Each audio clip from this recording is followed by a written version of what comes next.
Well, hey folks, sorry about that. The last Ask a Painter was only a couple minutes long. Nicola Grasso, my guest, tried to fire himself up on here. I tried to pull him up, and the first time ever in 75 Ask a Painters, the feed just stopped. It got interrupted. An error message came on the screen, and I think we're pushing technology here. So we're going to try this again. I am Nick Slavik. I'm the proprietor of the Nick Slavik Painting and Restoration Company. I'm also the host of this show, Ask a Painter Live. It is a weekly live Facebook show. For 20 years of experience as a contractor, a painter, and a craftsman to answer any of your questions. Now, whether you're a homeowner, whether you're a professional, this is a forum for all of us to learn from each other. So homeowners, people who are not professional painters, whatever you've ever wanted to ask a professional, this is the place for it. Hey, Nick, how's it going? Good. Sorry about the technical difficulty. I moved my position to see if that helped, and maybe it did. Awesome. Hey, give me 2.5 minutes here. I'm just doing the intro again, and then we'll introduce you if you don't mind. I will listen. Awesome. Okay, so homeowners, this is a place for you. Anything you've ever wanted to ask a professional painter, this is the place to do it. There's no judgment. This is an easy crowd. We're here to help. A lot of times with social media and online forums, a homeowner will show up and say, hey, what kind of brush should I use? And they will just be rated at no cost by professionals who are sick of asking that. This is not that place. This is a place, it's an open forum for all of us to discuss painting and the business related to painting. So, and professionals, whatever you guys want to talk about. You got a project you want to show us, you can always go dual live with me, just like my good friend Nick is, Nicola Grasso here. If you got a question, you can always pop up and go live at the end of the show with me. Any other questions you have, type them down below for me or Nick, and we will get to it. Today, I'm just in love with this dual live feed here. I think the possibilities for this are completely endless, and I think that this is the quickest way to disseminate information and sort of have an open debate and open forum for a lot of the issues that us painting contractors and just painters have in general. So I am joined here today by Nicola Grasso. Nick LaGrasso is a painting contractor. He owns SNL Painting down in Missouri. You are a PDCA member, a Painting and Decorating Contractor of America. And our PDCA contractor question of the week this week has to do with a few things, getting work in the winter. And then I have some questions for you that pertain to my business kind of selfishly. So Nick, if you want to give yourself any introduction, fill in the gaps where I didn't, go right ahead. You covered it pretty well. I'm a painting contractor just outside of St. Louis, mainly residential repaint. We do, some commercial and work for some contractors and things like that, but you pretty much covered it. So I'm kind of like you, only out of St. Louis. Okay. What's your mix of work? Residential, commercial, industrial, things like that? Not exactly sure, but let's say 80% or 80% residential repaints. Okay. Yeah, I'm about exactly the same as you. If we didn't do any other commercial, we'd probably be fine. Yep, I hear you. And do you find that a lot of your industrial and commercial jobs are just offshoots of your residential people? The homeowner you're working for has a business or a plant, and you end up doing work like that? Absolutely. Yeah. It's all through networking. I haven't targeted any commercial. I would love to do more. We're a non-union contractor, and St. Louis is a pretty big union town, so we let the union guys do their commercial stuff, and then we do a lot of the res repaints and new custom homes and basements and additions, things like that. Okay. How's new construction down there for you? It's hot and heavy here. What are you feeling about the market? It's hot and heavy here as well. I find a lot of what we call tract homes, the builders that'll build 100 at a time, I'm priced too high. It seems like, or I figure too many hours in those because we want to do too nice of a job, air quotes. So it's just really it's not my market. So yeah. I find homes we do are smaller custom builders, houses $500,000 and up. And, I guess it's just it's a little bit of a more demanding client when you get into that level of home. So we put on a nicer paint job, and I don't break anything down by square foot, but if I did, I'm probably at least double what tract home builders want to pay. I would agree, and I think way too long. We take too long. We try to make the door frames look nice and make everything as slick as we can, and we use good paint inside and things like that. Things that tract home builders just don't mess with. And to somebody who is a, we'll call him a layman, who's not analyzing their business, or is maybe not a paint contractor, when they hear us talk about new construction, things like that, it may sound like we only work for rich people, but honestly, if you look at what we do, Nick and I basically just follow the technical data sheets of really good products, and that prices us so far out of that tract home market that, like you said, we're almost double the price of that. So I started referring to my clients, especially the new construction clients, as experienced clients, not well-to-do or rich people. They tend to be people, take for instance, one of the homes I'm working on right now. It's one of the ones with the basketball court in the basement and the home theater. And they're not insanely wealthy people. This is just their fourth home they build. They know exactly what to look for. They know that going from 2% of the home's entire cost of finish to 5 or 6% will get you a 100-year finish on all your cabinets, and the walls will be nice and smooth and things like that. So I'm sure you're finding the same thing, Nick. Yeah, so we essentially take it from new home to repaint level. All new. So, premium products from Sherwin or Benjamin Moore or something like that, and high-end trim paint, and just try to, 2 coats everywhere, which is odd for a lot of the guys out here. It's a coat and a half. If you're lucky. Yeah, exactly. And I understand, it's just the price point thing. It's the market. And we've tried to do it, and I just don't know how. I honestly don't know how those guys do it. They go in and just blast everything the same color, and they're good. Somehow they can spray walls a different color than the ceiling, and we end up just making a mess. So it's our process is a little bit slower, I guess, and the material cost is higher, and I have to figure in more hours to get a good finish and make the nail holes disappear. You know what I mean? Exactly, so right? Exactly. I got an unbelievable piece of perspective, and we'll dig into some more specific topics here, but I got an unbelievable piece of perspective about 4 or 5 years ago. I was going to do a Craigslist deal out in rural Minnesota here.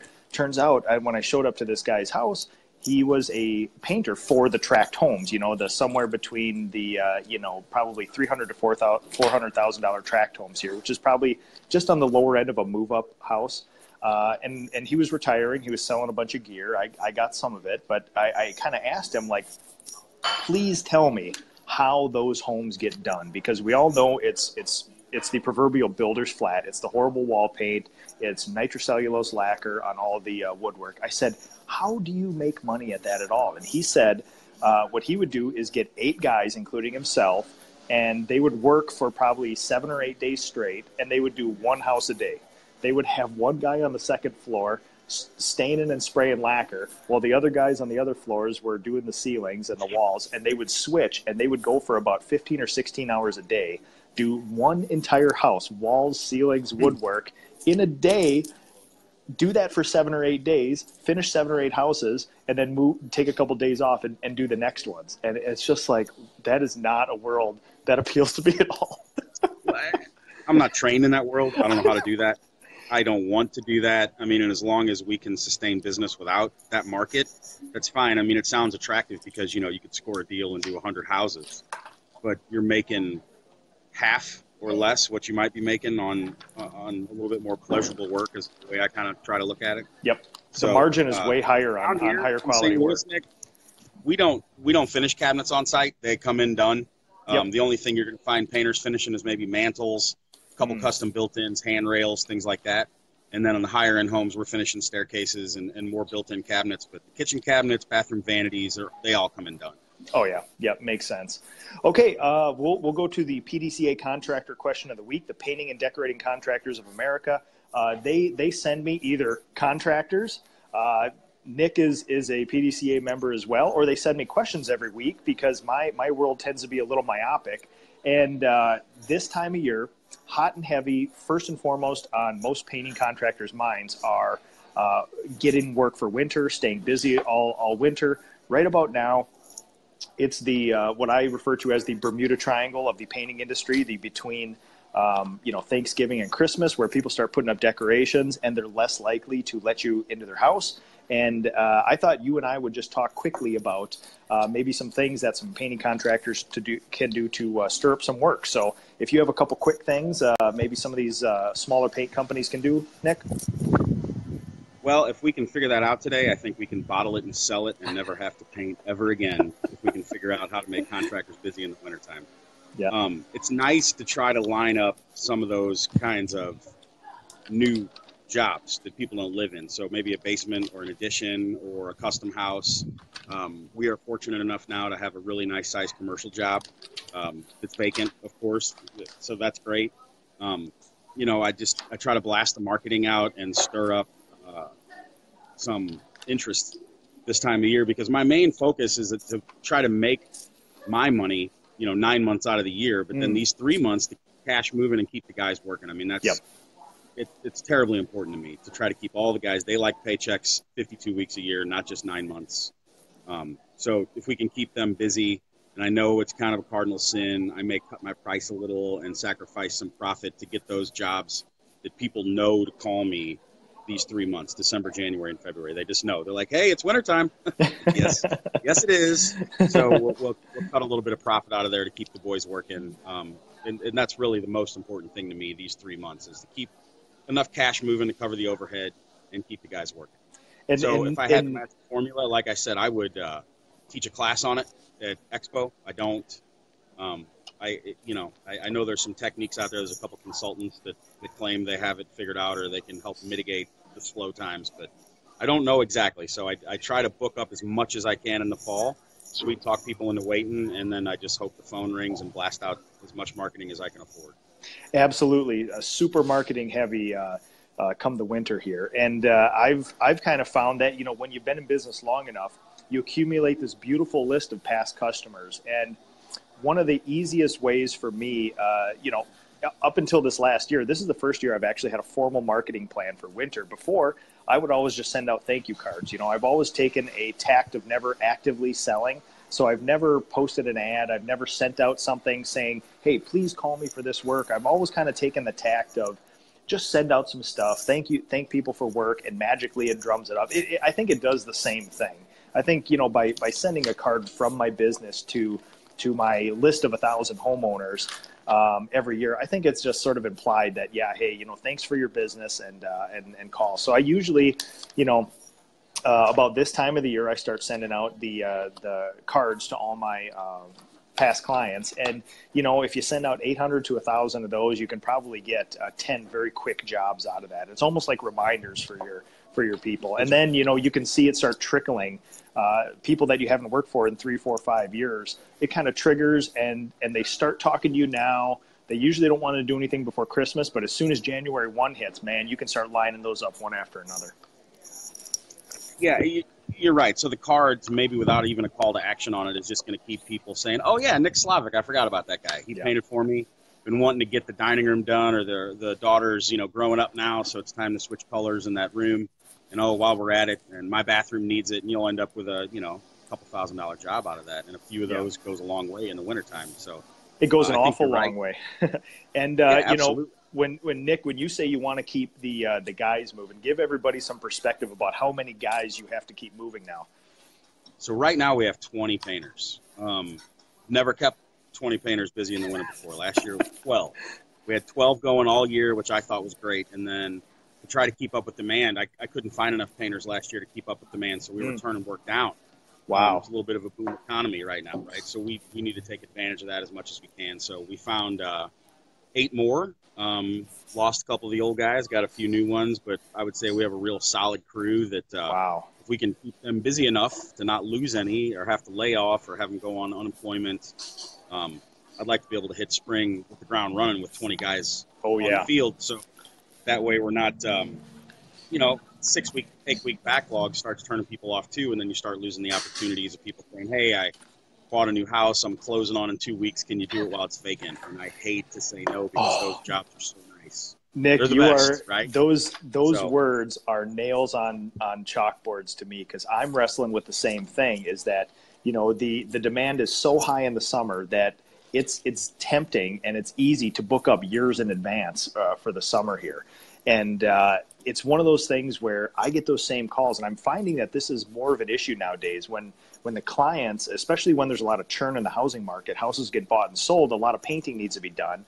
And the younger the client is, the less foresight they have into planning their sort of home projects. So just like you the worst thing in the world to me is a call from somebody I know saying, we just bought a house, 4,500 square feet. It's vacant. We're moving in 2 weeks. Please go and paint it. And it's the middle of June. And you're looking at 4 months of work already booked. And you're just like, oh my God, please just, I know. Those are what I call cream puff jobs.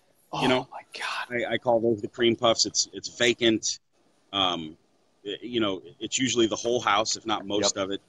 And I find, and I don't know about how you and I have never had this conversation, but I'm better with the home buyers, not the home sellers. The home sellers tend to fall more into that tract home kind of painter, slam a coat of paint on the wall.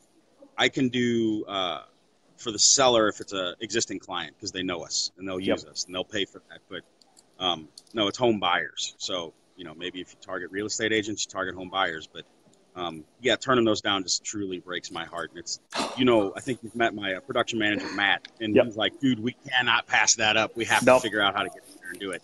So what we do is we hired a few more painters, and now, like I said, we're up to 20, and I want to be able to capitalize on all those opportunities. Next year, I'd like to run 25. If we can sell enough to do that. So that's the other thing. I guess we could have another Ask a Painter on how to sell enough to do that, right? But I would agree.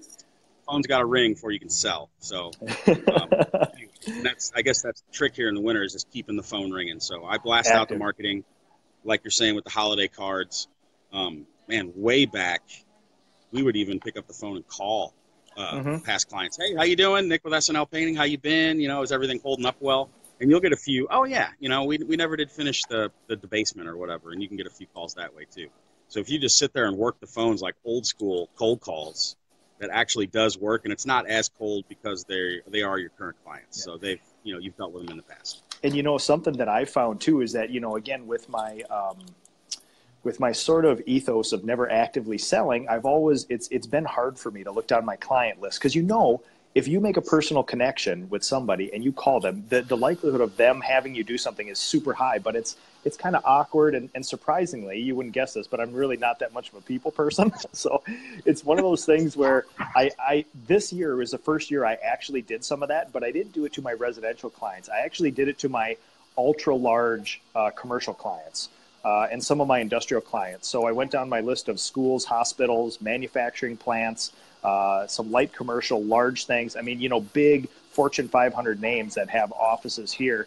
And I've kind of been working with them and I can sleep at night because when you go business to business, they care so less about the actual product. They care more that you are a problem solver. So I sort of taken the tact of, I'm going to turn myself into the problem solver. I'm going to be proactive. I'm going to take my top 20, you know, big commercial, light industrial clients. I'm going to be their guy. I'm going to be calling them, doing this. And I did the same tact with mid to high level home builders this winter. And the first, between my commercial clients and my home builders, the first 2 home builders I called gave me a house each this year. Just they'd be like, oh yeah, we've been thinking about it. And they're the nice ones. Are you talking like $20,000 job kind of houses or what? Oh, more than that. Yeah, definitely. I mean, these are, the houses are in the, 800,000 plus market here. And they're ones where basically, you love these jobs too, where you're going to go for 3 weeks at a time for about 3 to 4 chunks in there. And it all depends on the other contractors. But it's nice to have that place to go because when you do a project that's 2/3 of a day in somebody's house and your guys want an extra 2 or 3 hours at the end of the day, fall back to the Alamo, get back to that new construction project, and they can fill out every day. Those are my anchor jobs. Yeah, exactly. Those are awesome. It's nice to have a few anchor jobs where you can kind of throw guys or all of a sudden it's raining or something wraps up early, cancels, whatever. So I'm with you on that. No, I love those. I think that's a fantastic idea because you said you don't actively sell. I try to follow the same thing because I don't like to be sold to. I mean, when I want something, I'll go find it. Yep. So I always kind of thought it was off-putting to call clients, be like, hey, we need something to do. But if it's between that and, a cardboard box, I'm going to call those clients. And that's absolutely kind of the way it is. And now I have, like I said, all this list of guys that want these paychecks. So we got to do what we got to do. And unfortunately, that might be bothering people. No, and that's how it is. And we enter into this knowing that, Right. Okay, so if anybody has any questions here, I'm going to get my big finger out of the way. You can type them down below. I'm going to go through some of these questions in a bit here. Nick, before I get into my ultra selfish questions about my business that I want answered from you, what's on your mind? You have all these people. We're heading into winter. What particular business issue if you had a list of 3 things that you need to conquer for your business before the end of the year or in the first part of the next year, what's number 1 on that list? What's first and foremost? So number 1 is I have a admin that we hired about 2 months ago. I used Art's Narzik's help to pick the right lady to do that. And her coming on board is paramount right now. So going into the new year, I want to make sure that she's up to speed with everything that I absolutely have to have her up to speed with, so I can add other things to her list going into the new year. So we started using Estimate Rocket this year. I want her completely on board with that, so I can use that to gauge sales and accounts receivable, and it will do all those things. But right now I have to bounce between Estimate Rocket and QuickBooks still. I want that to go away. I want, like she's sending out my customer surveys again, which we didn't do for a long time. Things like that. I want her to be able to get into some scheduling, so she can tell clients how far we're booked out. But that's kind of a sales thing that we should talk about, because I don't want the lady answering the phone saying, "Oh, we're out 6 weeks," and then somebody calls somebody else. It's like, tell me a little bit about what you have, and we'll figure out if we can. Exactly. It's one of those things where it's like, well, we could call these 3 people and they'll move and we'll squeeze them in. So that's a little bit more of a sales conversation, but absolutely things of that nature. And I wanted to be able to put in the receipts from the guys into the accounting software. So that's number 1. Number 2 is cultivating that client list that we talked about earlier this week briefly. Absolutely. I've heard there's $500,000 to $1 million just sitting there that I don't go and get. It's cheap marketing. It's an easy, dare I say, easy sale because we've worked for them in the past. I will say that, my close rate on repeats is so much higher than anything else. It's in the 90%. The only time I don't get a repeat is when it's been 6 years and my price has gone up so much over the time they used me last that they're like, holy cow, we can't afford this, or they're not that kind of client. But that's few and far between. So number 2 would be the cultivating the client list. And then number 3, which we haven't talked about at all, is a formal safety program. That's something that's got to happen.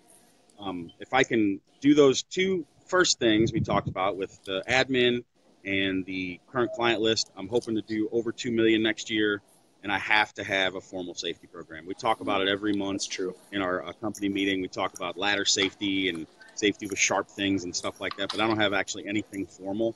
So that's number 3. And what's funny, starting 2 years ago, I was doing the same thing. Like, listen, I need to create the legitimate business things that makes you not a, uninsured, unincorporated, raggedy house painter and make a legitimate business. So I started on this formal safety plan. And what I was hoping for is to call my friendly OSHA office, and they would say, oh, yeah, here's a packet. All you have to do is run through this thing with your people, and this is the best we can do. And turns out there's not a sort of plug and play. There's not a simple safety thing. It seems like there's not something that they will just put their stamp on. So what I did is just comb through their stuff, picked and choosed. We did basically, I have a 1-page safety sheet that I onboard all my guys with, and it's basically ladder, sharp stuff, personal protection, and fall protection. And I brought it by my lawyer. And every year I kind of sit down with them for 2 hours. And last year I used my 2 hours with them to say, is this even useful? Like, will this save me from anything? And we restructured a few things. We have a way of the guys signing it, dating it, this and that. And she said, you know what? Since there's nothing else for you, this is about as good as you can get, unless you enter into some insanely formal system that we couldn't find at the time. So I don't know if that's helpful at all, but it is. I think just some sort of documented safety program to get started, and maybe we could build on it from there. I know there's one the PDCA used that I, guilty as charged, I didn't get into, called Click Safety. There was one there. There was a consultant that I met at Expo last year that'll, consult you on a safety program. Oh. But you'll see these multi-million-dollar contractors. It's a huge thing. I mean, It has to happen. Work comp insurance is not cheap. Work injuries that happen on the job, like, personally hurt me. I don't like to see guys get hurt on my watch if it's something careless, which a lot of times it is. And I'll tell you that anytime anything happens on our jobs, it's when they're on the ground. I mean, it's usually never on a ladder. But it's just, being mindful of the surroundings, everything like that. So just something that we can talk about formally every month. So safety. So what do we have? Admin, old clients, and safety. Those are my three. Nice. And Elizabeth Webb just commented your insurance agent can help. And I have my I don't have a form. I don't have Who is my agent? Oh, there you go. Maybe I should talk to your insurance agent too, because I have my informal board of directors. I don't have a formal paid board of directors. I have a group of like 4 to 5 people that I use their business services, and I've known them for so long. I gather them up at the end of every year, and I basically, you go to your financial planner, you go to your accountant, you go to your lawyer, and you go to your insurance person, and you go to one person who's been in the best business person in your area. And I use those people, and when I enter a formal safety program, I talk to them and say, hey, like, what do all these construction companies do? Accountant, you have 1,000 clients, you have a lot of contractors around here. What do you use? Didn't really have a lot of answers. You talk to the insurance person, they didn't know of a formal system. And so you kind of I came up kind of with not a lot from querying my board of directors. So I just ended up doing something myself and then running it by my lawyer. So awesome. Yeah. Okay. What I'm going to do, I am going to run through some comments here, Nick, and feel free to answer any of these. And then I have a topic that's first and foremost in my mind as we go into the new year, and then I need your opinion on that. So Russ Perry, thank you for watching. Chris Shank, Nick and Nick, look for the podcast coming soon. Yeah, I guess Chris wants us to do a Paint Ed podcast, which would be a lot of fun. And he probably won't leave us alone until we do it, so we should do that. And I tell you what, man, you have at least 2 podcasts that are first and foremost in my mind. You did one just recently, and you talked about right to work, I believe. Mm-hmm. And then you talked about some marketing stuff, mainly focusing on every door direct mailing. Yes. And those 2 podcasts, you have a super impressive way of communicating information to other painting contractors. And for any contractor who is listening to this, I have a very slapdash way of communicating information. Nick is the most informed painting contractor I've ever met. So go check out the Paint Ed podcast through SoundCloud or the PDCA's website, and you're going to get a dump truck of information dropped off at your lap. And it's super useful. So. Thanks. And everybody out there, I pay Slavik to say that for me. So dang right. He's on the payroll. People. Richard Heilman, strong beard. Thank you very much. Nicola Grasso is a more formal facial hair than I do. I have a little, little slapdash. Love it. Richard Heilman, I just got an inquiry from a mass builder from Mankato, which is about 45 minutes south of here. Richard Heilman's a local contractor here. We actually went to school in the same town for a while. So 2 coats on ceilings, 1 coat on the walls of tinted flat. Diamond Vogel Elevate is a spec finish. Not sure how to politely say no to this. The easiest way to say no to this, and I'll let you chime in here, Nick, but the easiest way is to give them the estimate and let them say no to you. That's right. I mean, if you can have a conversation with the guy, I would just say that's just, we can do that, but we're not good at it. Kind of like I was talking about early on in this broadcast. It's like, we're not good at that. I'm going to end up taking too long, and it's going to end up it's just not going to work. So here's my price, and maybe go over your process with them a little bit. Yep. Say maybe we can actually put 2 coats on the walls if it's in the budget, and maybe try to come up with some creative way for some efficiencies or something to keep your hours down a little bit and still hopefully come out with your process and your end product. And one of the 2 quick things, Richard, some of the easiest ways to solve this is, number 1, I never give builders prices over the phone, because I get builders all the time. All they do is they call up and they say price per square foot, price per linear foot, timeline. And I'm not interested in that. If a builder wants a price from me, they have to sit down and we have to go over the plan together. And then I actually bring cabinetry and trim samples and wall samples a lot of the times and say, you have to meet with me. And meeting with me is the barrier to entry. So it sounds like I'm creating a lot of work for myself, but only the people who are interested want to do that. And I'm very insistent that I get to work with the client as well. The job goes much smoother. I do free color consultations for all my clients anyway, and I don't want to be removed from the process. So if the builder won't let me talk to the homeowner, then I start getting the little spidey sense tingling, and that's not the relationship I want. I basically want the builder, I want to be the problem solver for the builder. So I want the builder to basically say, listen, here's the homeowner's information, you take it from here, and that's how I like to do it. Another thing I do with my builders is, I basically say, you're looking at a $800,000 home. The painting budget for it is probably 2.5% of the total cost. And I tell them, if you give me even 4%, you can have a finish that won't come off on a rag when you go to wipe the walls. When you won't, you don't leave knuckle drags on the walls. Your cabinets have a 100-year finish on it, as long as you don't have crazy kids and crazy pets. And for 1.5%, I can give you the difference between one of the one of the finest finished homes in our state versus a crappy everyman's finish. So that's what I try to communicate. And especially for the builders, they're looking at that 1.5% and they're thinking that's my 1.5%.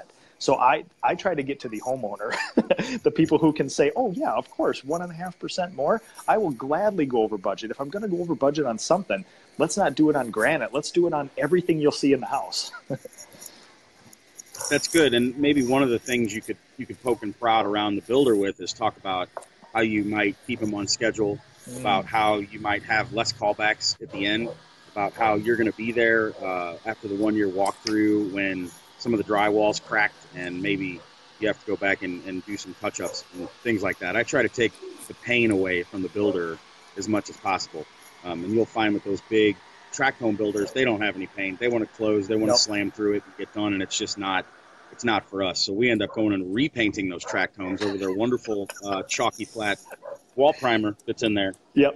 And those jobs are great too. There are. I mean, there's a market for it. There's a bunch of those new homes that need a couple coats of Duration or Regal or something like that over the Promar 400 or whatever they sprayed on the walls. But CHB. I could not. It's the best if you haven't got into it, guys. CHB on the ceiling is magic. That is the only time I use, there's price points and there's hidden gems in all paint companies, but CHB for a ceiling paint, I don't know if they'll ever make a thing as good as CHB. I think it's awesome that you have, do you know what CHB stands for? Chicago High Build, yep. So it's made for that market, and now it's over in Minnesota. I heard it's as far south, I think, as maybe Louisiana. Wow. The Chicago product, and it's like, hint, hint, Sherwin, you needs to be a national label. It's a genius product for ceilings. It's a problem solver. Even homeowners can put it on and not screw it. Absolutely. So what's funny? There's a hometown paint company who's got a whole bunch of stores in the Midwest called Hirschfield's up here in the upper Midwest, and they actually have a product very similar called MHB, Minnesota High Build. So very similar, and that's our hometown kind of stuff. So that's good, Richard. I hope that helps, and let us know how it goes. Ivan Barrigo, Nick, if you don't know Ivan. He's a painter from Brazil. He actually has a show called Pop Out a Pintor, which translates to the Painter's Chat, every Thursday night. I think it's 9 o'clock time in Sao Paulo, which leaves it for the Midwest Central Time, I think between 4 and 6 p.m. every Thursday night. And I fired up. I don't know a lot of Portuguese, but the most impressive thing is the amount of viewers and the amount of comments. I was watching one recently where they had over 1,000 comments, just painters watching. Wow. So they are insane. If you have not got a taste of the Brazilian painter market, they are insane about the craft, and it's very inspiring because we care about the craft, but we don't have 1,000 comments on one of these things. So obviously there's some interest down there. That's a good tip, and you're right. I don't think as many painters around here are as into the craft as maybe what you're telling me about in Brazil. Yeah. Actually, I heard a recent statistic that the average paint company in America is 1.5 people. And you know what? Lots of tiny companies. I've heard that as well, and the thing that gives me a lot of perspective is the number that we always toss around is there's 150,000 paint contractors in the United States. And I think some people know how many small companies make up that, but every time I say, well, then there's probably 100,000 one or two man companies, and everybody I talk to basically says, no, it's probably 140,000 or 145,000 1 to 3 man companies out there. And there's a lot of visible paint companies on the internet that have 80 painters, that have, even you're a huge company in our industry. And, I still feel like I'm just getting started. And you're in the upper quarter of 1% as far as size of business and manpower. And I think that gives a lot of people perspective, because they look at somebody like me, somebody like you, who has more than 3 employees, and they think, oh my God, everybody has this. Well, if you are the owner and you have a helper, you have more people than the majority of all painting contractors in the United States. So interesting perspective. It is. Anyway, back to the question. Sorry about that. No problem. That's what this is for. Russ Perry, Christmas Light Installation Services. Russ, interestingly enough, right now, I was accepted into an economic gardening program, and part of this is refocusing my entire business. So over the next 6 months, I'm basically taking my business, hacking it up into little pieces, putting it in a big bowl, shaking it up, and then dumping it out and redoing the whole thing. The first thing that I'm thinking about is my core values and my core markets.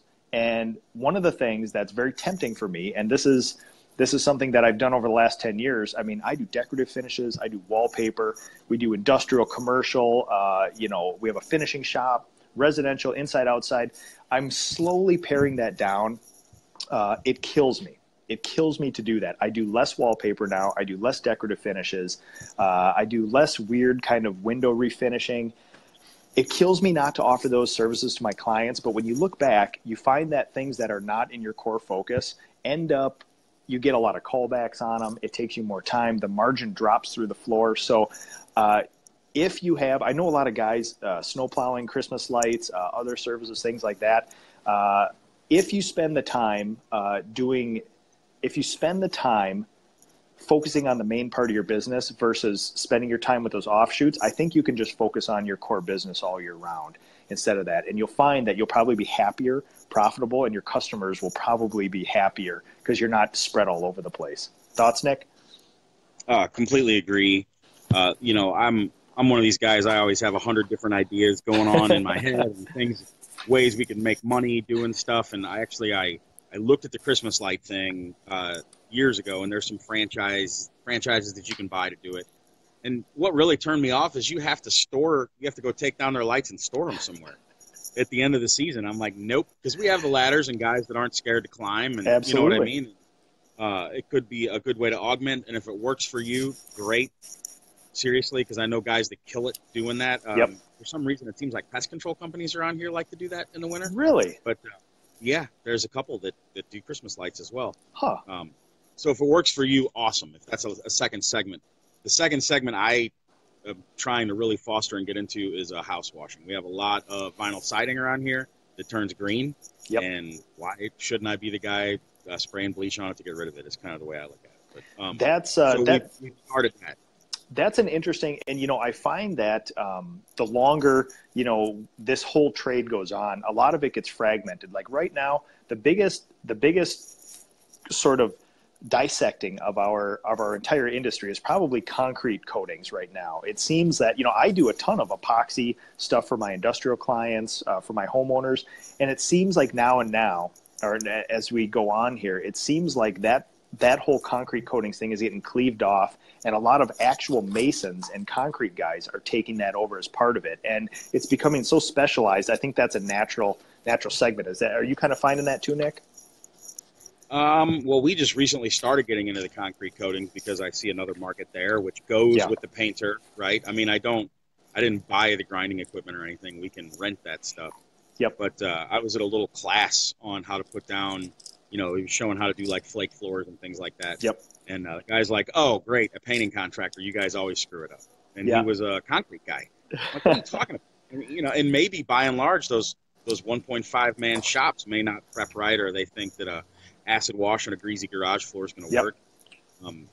I know I'm going to be around and I'm going to answer the phone, and I don't want somebody saying, hey, my I mean, just the material on a garage could be $2,000, right? Huge, and I don't want that huge. popping up. I have to fix and grind off and do it again. So we're going to do it right. We're going to read the label, which is crazy talk. I know for a lot of people. Technical data sheets.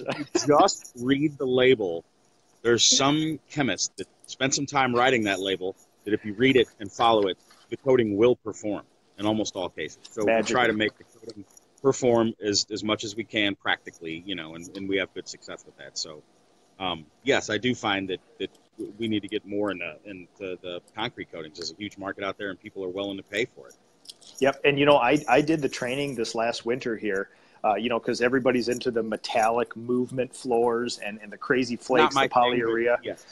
Exactly, and it's very flashy. And again, I was the only painting contractor there, filled with 20 other concrete guys, and it's the same sort of thing. And as we were in that class, 2 guys who bought systems from the person teaching us came back because they completely failed and they had to strip them all down to concrete. And so we're messing with a lot of chemistry there, not only with the coatings, but you're dealing with the concrete itself, you know, and some of it's new, some of it's old. Yeah, absolutely.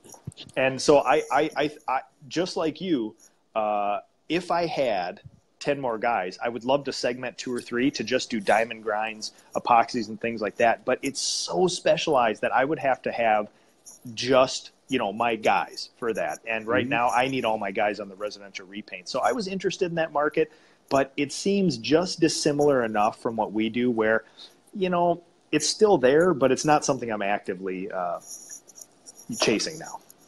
Understand. Completely understand. Okay, let's go through some more here. Yvonne, thank you for watching. Nicholas Cobbs, thank you for watching as well. Richard Heilman, good talk on the 3 months in the winter, especially when the clients have a tighter budget and less desire to go a project in Christmas and New Year. The Bermuda Triangle of the painting industry, the Thanksgiving to Christmas and sometimes New Year's in there.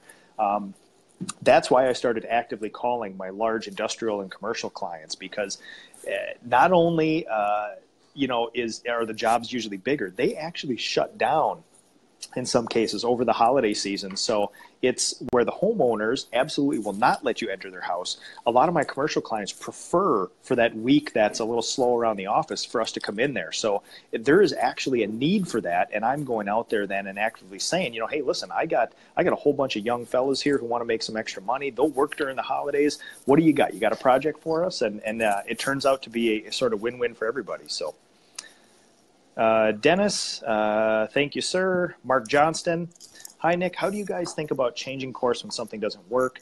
That is, how do you deal with sunk cost, abandoning something you thought was a good idea, services, etc., and moving on? Nick, you want to take that one? Thanks. I'll gladly take it, but I'm long-winded. Oh, man. No, I got it. I got it, and please, I want you to help me out with it. But I saw it in the comments, and I was trying to.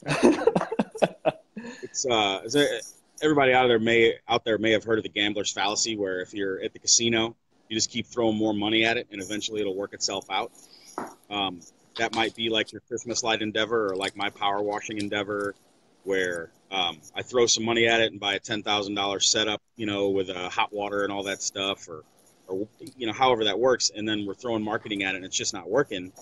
Yet my painting business is, you know, paying the bills and sending the girls to school and all that good stuff.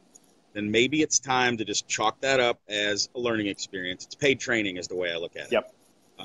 So I paid a lot of money to be trained that's not my thing. And I may be slower than others to pull the trigger to say that's not working. But, you know, I don't know what the magic number is, if it's a year or 2 years or whatever. But say, you know, you just have to get to the point where you just call it quits. And it's just paid training. It's a sunk cost. You write it off on the taxes and move on and call your existing clients for some more paint jobs. Absolutely. My 2 thoughts about this is I have a tendency to maybe hold on to things longer than I should, only because to me, I dread missing an opportunity. And a lot of times I think there's probably more opportunity there than there probably is. And sometimes the opportunity is still there, but your personal situation changes. You know, 10 years ago, when I was a one-man outfit, I could go in and do wallpaper for a week, and my margin would be higher than if I just painted some bedrooms. I could go in there and do a whole bunch of decorative finishes, and my daughter's here with me at the coffee shop. So, hey there. I would go in and my margin would actually go up. Now, the problem is my situation changed. There's still a need for those services, but if I want to employ 10 people, I cannot be taking a week off and doing wallpaper. I need to be laying track in front of these people. So the opportunity is still there, but you know, I need to focus on other things in the business. So I like to consider myself a decorator, sort of in the 1800s. Meaning of the word, where a guy could come in and basically anything that could be beautified by a coating in or around the house, he would do it. And I still do that.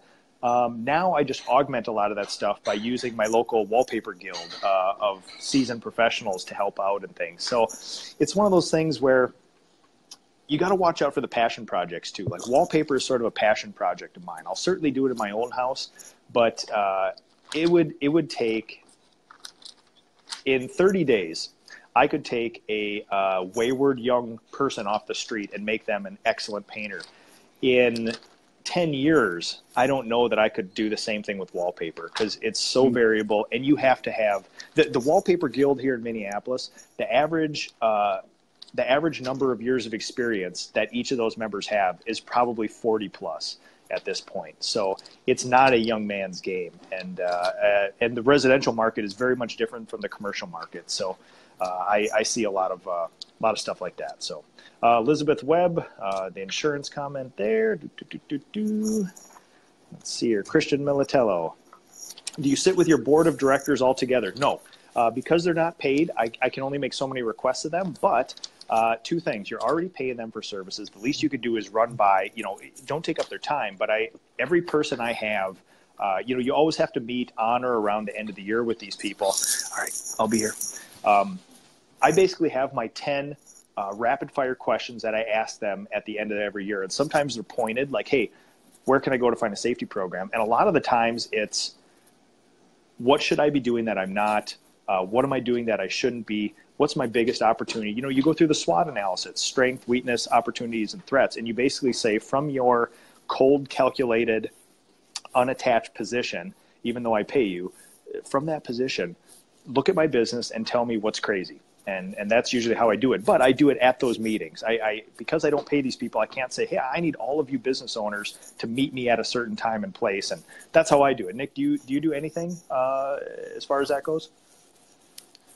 What, with the board of directors? Well, just talking, you know, with your professionals. Like I call them sort of my board of advisors. But, you know, you go down lawyer, insurance, financial planner, who else? Tax person, things like that. Sure. Yeah, I have go-to people that I would consider mentors or people that I respect and look up to, and it could be a list of those people. Or, you know, since I'm in the PDCA, I have other local paint contractors that I can call and ask that have been doing this stuff since I was 10. And they're like, yeah, that's good or that's bad, or you can do that and watch out for these things. And, you know, like I had a sales trainer who I look up to that I'll call for questions because the guy's just smart, you know. And oh, yeah. Yep. I get exactly what you're talking about. Yeah. Okay. And the answer is yes. Yeah. And I completely forgot the PDCA stuff. I mean, now, you know, as I progress through business, you know, I don't want to waste people's time. So if I was a 1 or 2 man outfit, I would, you can learn a lot by doing your day-to-day outfit, talk to the people around you, get stuff.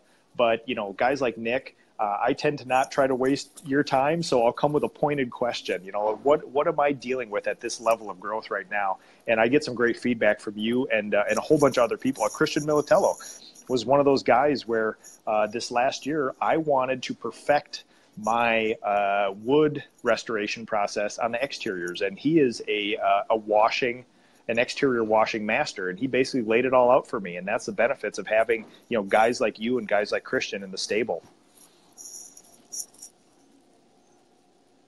All right, Richard. My plan is to request a meeting to inquire about their higher end projects, really get a feel for what they're seeking.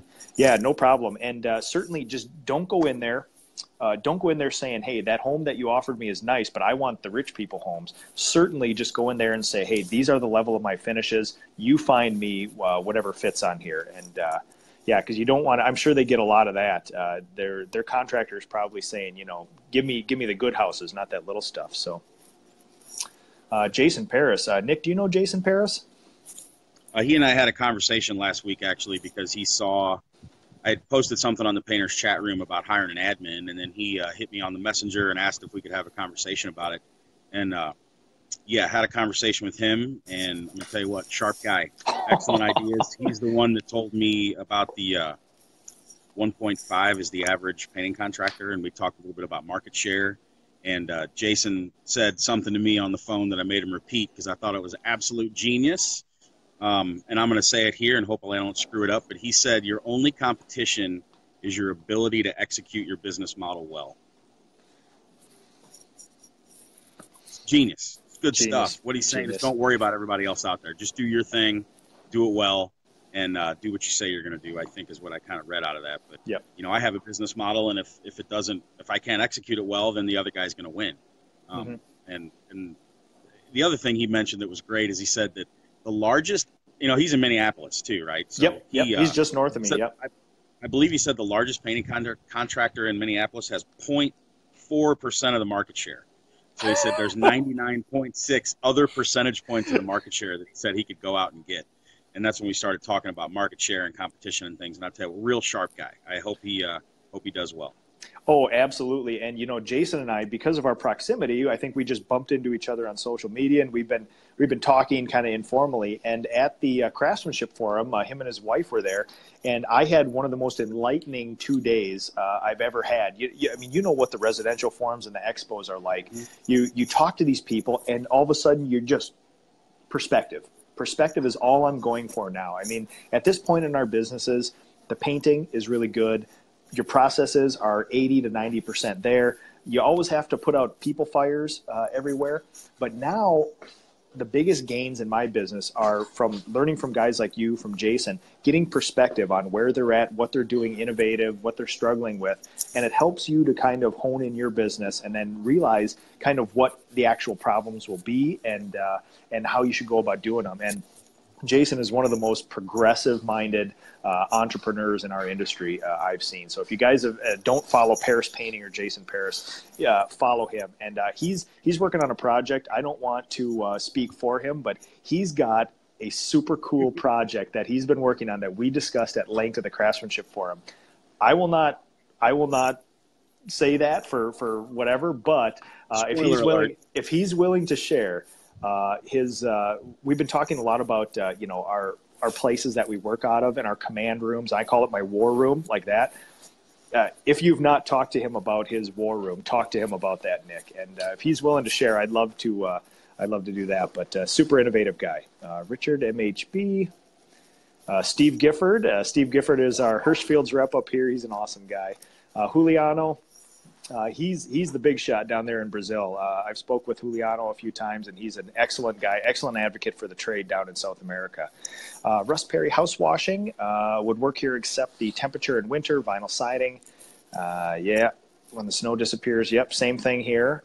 Christian Militello, PDCA Washing Buddy, LoGrasso. I know you guys are big onto the side. I actually, you two guys were the guys who I talked to when I refined my exterior wood stripping and brightening and finishing system this last year. So you guys were really instrumental in doing that for me. Nick, about that real quick too, is that's just been in the last couple of years that I started using all those chemicals I shared with you. And what I found is I got tired of just shredding wood with pressure.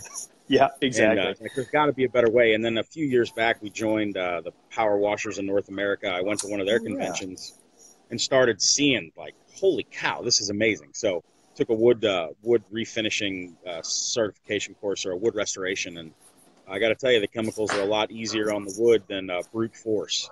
Absolutely. Cedar's soft, and I've been back to decks that I've done a couple times over the last 10 years, and I look at it and I'm like, I can't believe I did this to this poor deck. Mm-hmm. And I'll try to, like, sell a full sand or something to the client. I was like, can I make this better?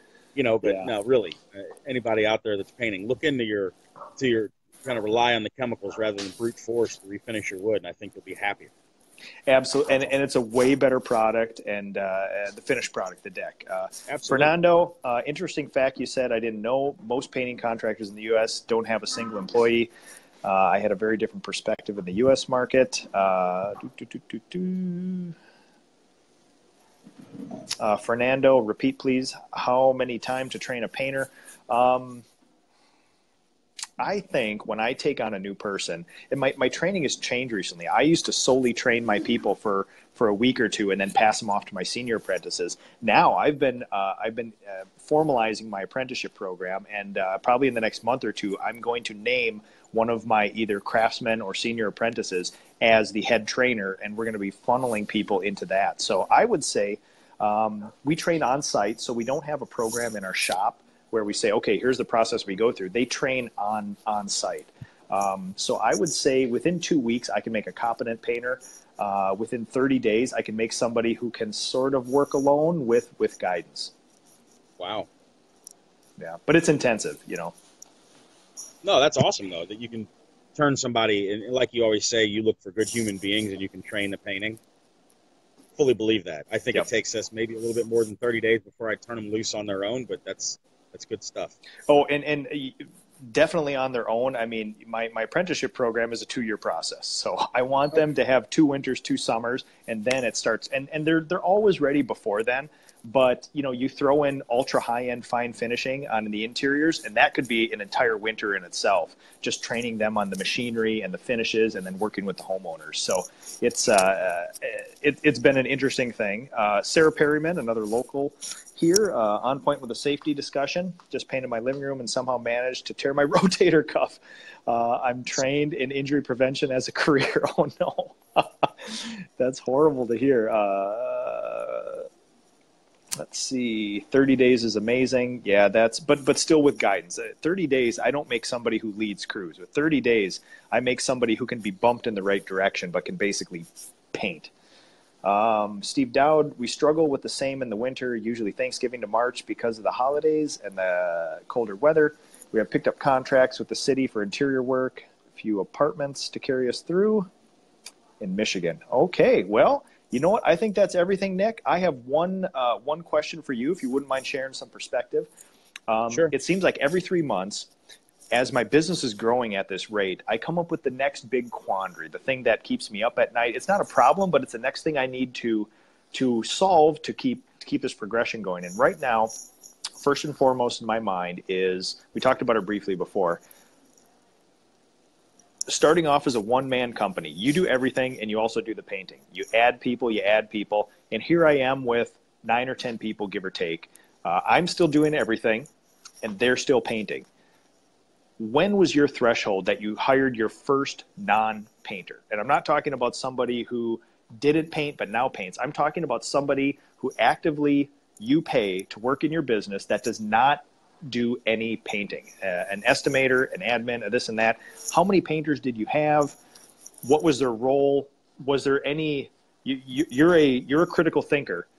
Is there a threshold for you that you said for every this many painters we must have a this or that or that? Give me your thoughts, Nick. So I don't know if you've had any consulting of your business at all since you've been in painting. You and I haven't discussed that, but I've had a couple different consultants, and the thing with consultants always is to make it a business, not a job. So I'm very slow to act. I'll say that publicly. So I'll have all these things in my head. And I get caught up in the day-to-days and the selling stuff and the calling clients and guys and ordering paint and all that. And then all of a sudden it's like 4 years later, right? But I could run about 8, 9 guys by myself, and it was a great job, making pretty good money. Not terribly difficult to run, maybe a 50-hour-a-week job, something like that, 60 in the busy season. But I had a guy that worked for me, and I knew, or I was hoping that he would be the one to step up as far as running production. So I thought if I could get someone to run production, then I can focus more on sales, maybe spend some more time on marketing. And what the consultants always say is work on your business, not in your business. So I was trying to set aside just like a couple hours on Fridays where I could work on my business. And it's amazing if you just take a couple hours a week and focus on business stuff rather than just writing an estimate or getting a piece of creative done for marketing or returning phone calls, things like that. Just turn all that off. Don't answer your emails and just think about what's got to happen next. I thought the next thing for me was running production. So we actually, I threw out the position to the whole company to see if anybody else surfaced. Oh, wow. Yeah, absolutely. And, did some interviews and stuff with guys, and the one that is now a production manager, I kind of felt he would be it, but there's a couple other real strong candidates that if he left me, I would have do his job, because there's no way I'm doing that job anymore. I'm not good at it. And I guess that was what I was going to kind of, the capstone to my little thought here was I figured out what I'm not good at. Oh, yeah. What I'm not good at, I don't try to do, because it's like pulling teeth. You know, it's like if you went, you know, in high school or college, when you're in that course that fulfills the prerequisites, right? And you have to read on stuff you don't want to read about. You just like roll your eyes and just trudge through it. And that's the way I am with a lot of the admin stuff. Yep. And a lot of production. It's just not my thing. I don't like it. So that's actually been able to help me grow the company from 8 or 9 to 16 to 20. Okay. And he has found his salary in production on labor. So cut labor a few percentage points. It made up for his salary. Everybody's happier. The clients are happier. I'm happier.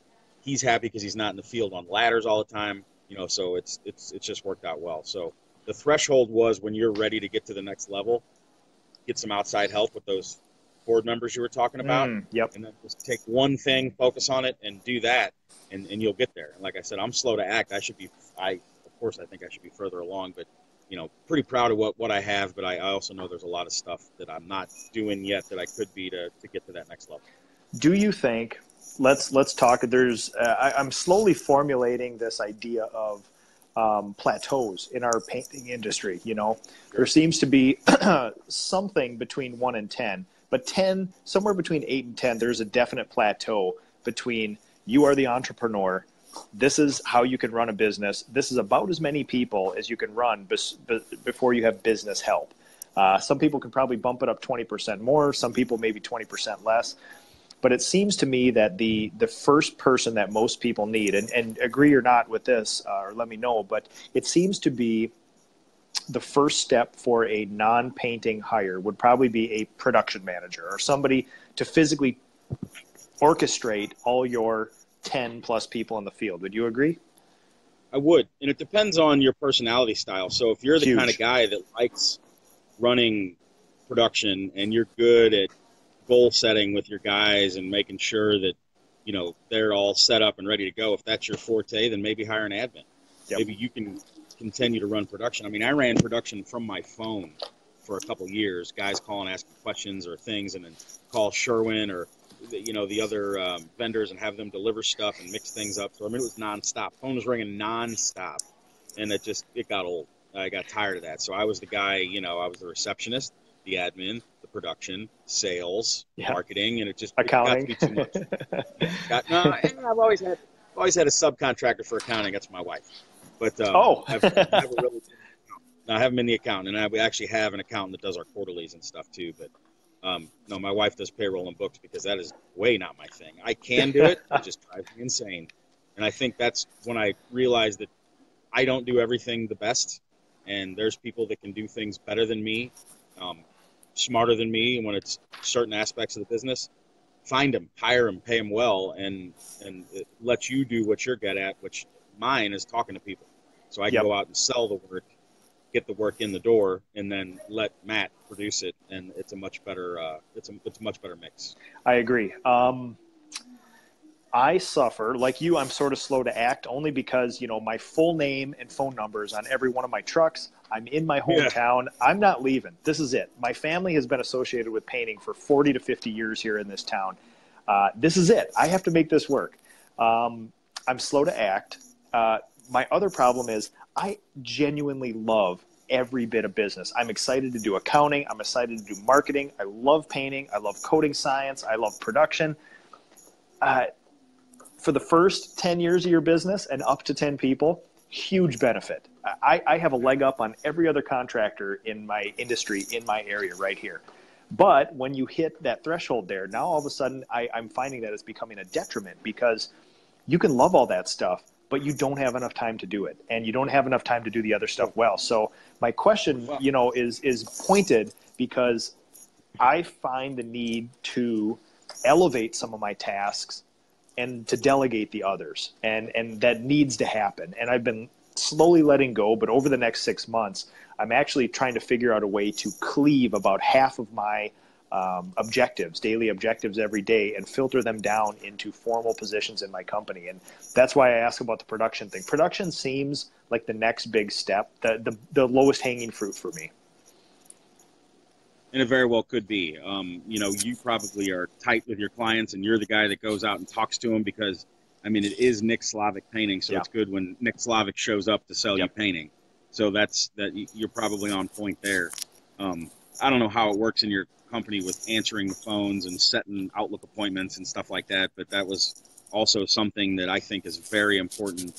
And I get feedback from my clients that when I show up, they're like, "Oh my gosh, this is amazing! You had somebody answering the phone."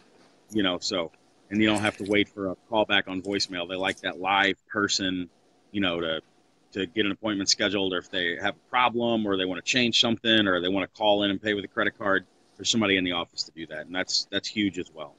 And you know what? That is probably one of the most underrated pieces of advice you can possibly give somebody. And 10 times a week, I get messages through social media, and everybody says, "Hey, you know, I'm that two-man outfit. I'm the proverbial 99% of our industry in the United States. What can I do to get to whatever you guys are doing?" And it's super unsatisfying when I say this, but it's always answer your phone, set an appointment immediately, be 10 minutes early for that appointment, and follow all the technical data sheets. And everybody just sort of gets oh, that's it? They want the magic website. They want the magic Google AdWords. They want the website where all the employees are just sitting there waiting for you to call. They'll all work for $9 an hour. They're all the best people on earth. None of this magic stuff exists. It's the basics, mastering the basics, answering your phone, setting appointments, showing up early, and then following all the technical data sheets. And honestly, it's the best piece of information I think we can give people, or advice, and people are not interested in it at all. Well, and you're right. You know, so it's like, what's the best way to lose weight? Diet and exercise. Works every magic bullet for that, and take care of yourself. It's the same thing with business, and it's not reinventing the wheel. It's doing exactly what you said. Your feed broke up. Can you still see me? Yeah, sorry, Nick. I got an incoming phone call, so I just kicked them off. So your phone is struggling right now. Is the last time this happened, my square turned black. Are you still able to see? Yeah, it's a little fragmented. So it's long. Okay. Anyway, on that note, though, I think we'll leave everybody. I've taken way too much of your time, but thank you so much for this. Yeah, but it's great, man. It is, and I look forward to seeing you in Galveston, and I'm more than willing to do this again with you, and we'll talk about something else the next time.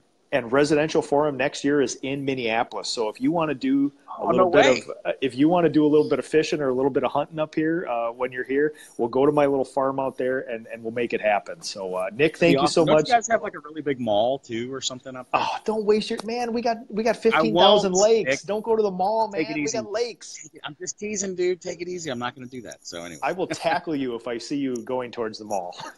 Nice. Awesome. But thank you so much. This is awesome. I can't wait for our podcast, and we are definitely going to make this a regular thing as long as you're willing, Nick. Very good. Thank you, sir, and have a great weekend. Hey, you too. Happy Thanksgiving to you and your family, too. You too.